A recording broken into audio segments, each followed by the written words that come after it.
Hello, good news, Paulites.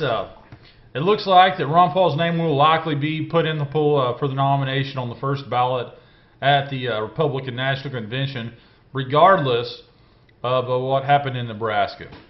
Here's a post that Ben Swan, that most of you know. I have posted a link to his Facebook page in the description. Here's what Ben Swan posted a few hours ago. It says, 3 facts about a candidate's name being placed into nomination at the Republican National Convention. I've been in touch with a member of the RNC Rules Committee over the last 4 days and have been able to confirm a few facts about the nomination process. For a candidate's name to be placed into nomination at the RNC, you do need a plurality of delegates from 5 states.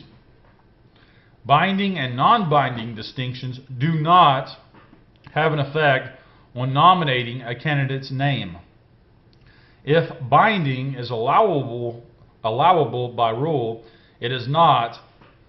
It would only pertain to a vote taken on the nomination, not the process of placing a name in nomination.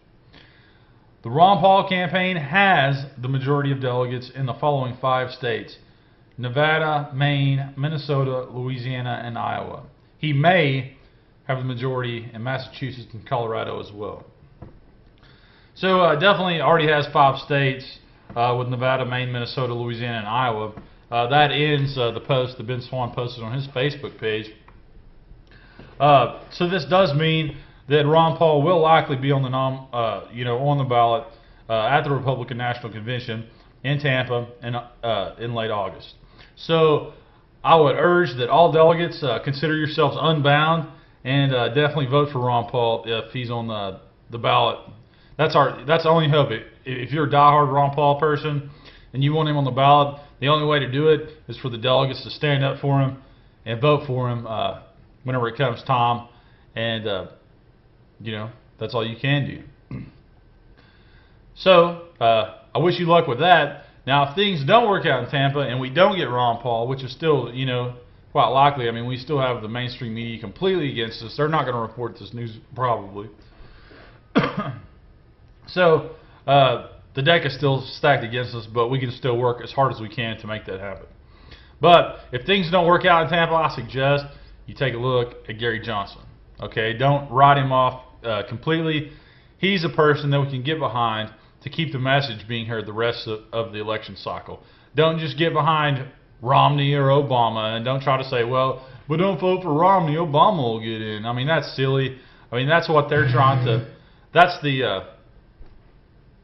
is the message that they're trying, to make us believe that you're going to waste your vote if you vote for Gary Johnson, when in reality you're wasting your vote, and you're hurting the movement if you vote for Barack Obama or for Mitt Romney.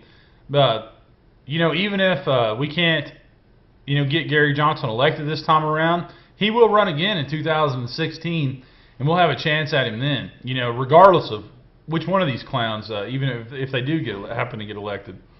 So Gary Johnson, he's a 2-time elected governor in New Mexico. He has summited Mount Everest.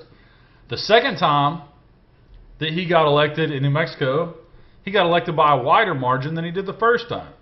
And New Mexico is a 2-to-1 Democrat state, and he was running as a Republican. Mitt Romney can't claim that. He was going to get ousted. In Massachusetts, he wasn't going to make it. A second run. He was going to get voted out. As well, he left. He created the environment to where there was almost 100,000 jobs created in New Mexico while he was there. At the same time, he reduced the size of government by 1,000 employees. Just by managing the turnover, and the attrition, just let the people, slowly quit on their own and just not replace them. So he reduced the size of government. He vetoed like some 750 bills. So he really is a proponent of small government, limited government. He's practical. He's a business-minded person. He turned a one-man handyman business that he used to pay his way through college into a 1,000-man construction firm. I mean, he's a very successful person. He was term limited in New Mexico, and like I said, he was a wonderful governor there. left them in great shape, left them with $1 billion surplus. So he has promised to, submit a balanced budget. So if we don't get Ron Paul, which I hope to hell that we do get Ron Paul, nominated. But if we don't, give Gary Johnson a look. He's not such a bad guy. He's not a compromise. You're compromising a hell of a lot more if you vote for Barack Obama or if you vote for Mitt Romney. So, and writing in Ron Paul, most of your states aren't even going to count that. So, I mean, it might as well not be voting at all. So, stand behind Liberty. If Ron Paul don't get in, please stand behind Gary Johnson. And please have a good day.